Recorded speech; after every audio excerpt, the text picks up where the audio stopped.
রথযাত্রার দিন কাছে, তাই রানী রাজাকে বললে, চলো রথ দেখতে যাই।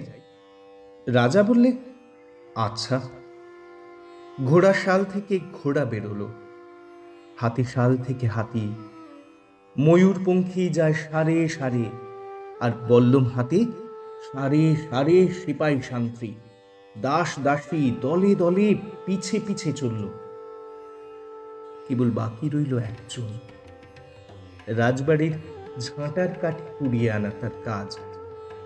সর্দার এসে দয়া করে তাকে বললে, ওরে তুই যাবি তো আয়।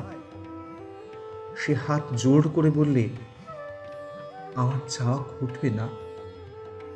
রাজার কানে কথা উঠল, সবাই সঙ্গে যায়, কেবল সেই দুঃখীটা যায় না। রাজা দয়া করে মন্ত্রীকে বললে, ওকেও ডেকে নিও। রাস্তার ধারে তার বাড়ি।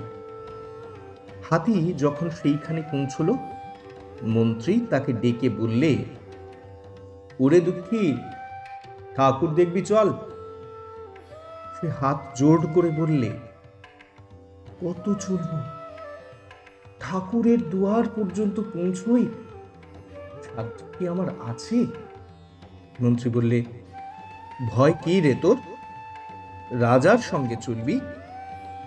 সে বললে, সর্বনাশ, রাজার পথ কি আমার পথ? মন্ত্রী বললে, তবে তোর উপায়? তোর ভাগ্যে কি রথযাত্রা দেখা ঘটবে না?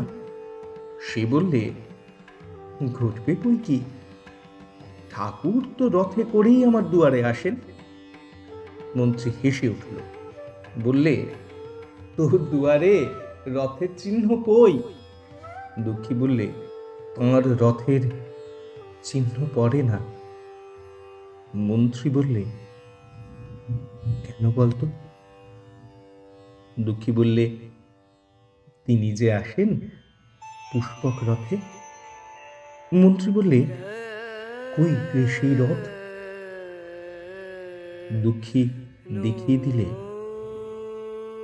তার দুয়ারের দুই পাশে দুটি সূর্যমুখী ফুটে আছে।